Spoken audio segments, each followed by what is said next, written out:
Right, this is Luke Halligan then for his Unit 7 assessment. Outcome 1. Right then Luke, explain the purpose and value of a warm-up. A warm-up is used to warm up the muscles to prevent injury when exercising or working out. Right. Can you expand a little bit more on that? Or Like, it's if a client wasn't to warm up, then they could pull a muscle or injure themselves, so they won't be able to work out more, so they'd lose out. Right, good. Explain why clients need to understand the purpose and value of a warm-up. Because if he doesn't warm his muscles, like I said, that if they're running the running machine, they could strain themselves or something. So it's important that they know the importance of it. Do you think a client's more likely to do a warm-up if they know why they're doing it? If they understand the purpose of it and what could happen if they don't warm up, then they're more likely to do the warm-up. Good. Describe safe and effective warm-up activities for gym-based exercise. Static stretching, dynamic stretching are two safe and effective types of warm-up that can be done safe in a gym.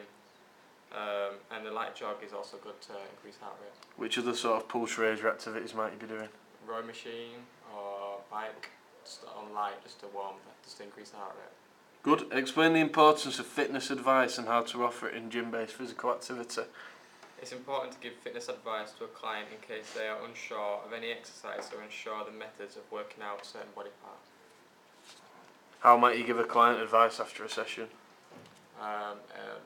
Expand on what is worked out, explain to him what he's just done, and explain to him what he can do next time and how he can increase the weight and stuff. Good. Outcome 3 then. Describe the purpose of the exercises included in the programme.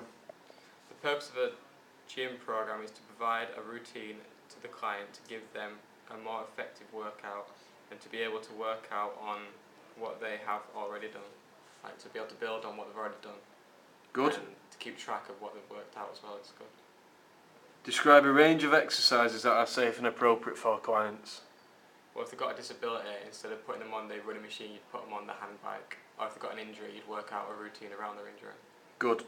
Just give me an example of an injury. Like if they had a leg injury, you wouldn't put them on the running machine in case you didn't want to damage the injury anymore. So you'd give them the hand bike. It's like if they're in a wheelchair. Describe the types of special requirements a client may have. They may be deaf, so you might have to get an interpreter. They may have a disability that I'm not sure of, so I might need to get some help on that. So it's just disabilities. Who might you seek if you didn't understand what it was? A specialist. Someone who specialises in that injury or disability. Good. Describe how to break exercise movements down into their component parts. If the client is unsure, to break down the exercise, you demonstrate it slowly and explain what muscles it works out. So I'd show him slowly, what posture to do it in and what it works out. Good. Describe how to develop a client's coordination by building exercise and movements up gradually. By gradually increasing the weight and repetitions of the exercise. Right. Can you give me any examples? If he's doing biceps, you gradually increase the weight of the dumbbell and increase the repetitions that he would do when he works out. Good. Outline any information that must be given to other people who are involved in the client's gym-based programme. Everyone must know the client's disability, any injuries, his workout history, so they can build on what he's already been doing. Good. Outline the needs and potential of a client. They may need to build the stamina of the football player, or they may need special needs going into the armed forces, they want to train outside and stuff like that. Good. What sort of activities might you be doing with those sort of people? Circuit training, if they want to join the military, it's always good. If they're running, if they're like a footballer, you put them on the running machine to increase the stamina. Good. Identify the types of hazards that may occur during a session and how to manage these. Hazards like dumbbells left on the floor, make sure the gym's always kept as tidy as possible. Yeah. Make sure the equipment's always being checked after every session. Good. So there's nothing there, no one can trip over, nothing will break or anything. Outline the reporting procedures for health and safety. Report to your manager or the next person up if there's anything broken or any complaints or anything. Good. Always inform your manager. Identify safe and effective exercise alignment of exercise positions. Always make sure they're using the correct posture when working out, so you don't want them slouching over. Or Good. Make sure they've got the back straight, head forwards always. Good. Identify a range of alternative exercises for adaptation, including any appropriate progressions and regressions. If you're training an athlete, then you'll give them a session that's much harder than someone that's in a wheelchair or like of a lesser standard of working out. So you train an athlete much harder than you would anyone else. You design a workout around their needs. Good. Outline the importance and methods of voice projection to include the effective use of volume and pitch.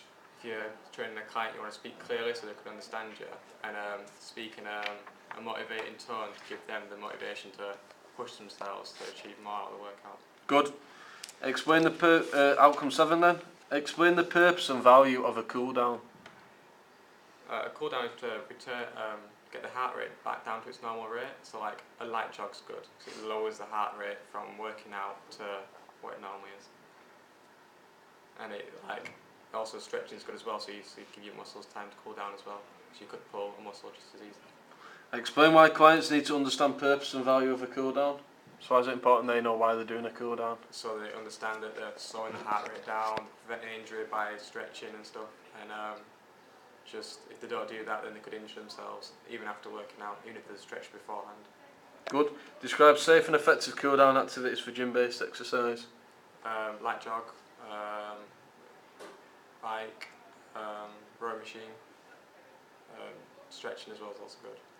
Stuff like that, just to cool the body down after working out. What sort of stretches would you do in a cool down? Static stretches. Good.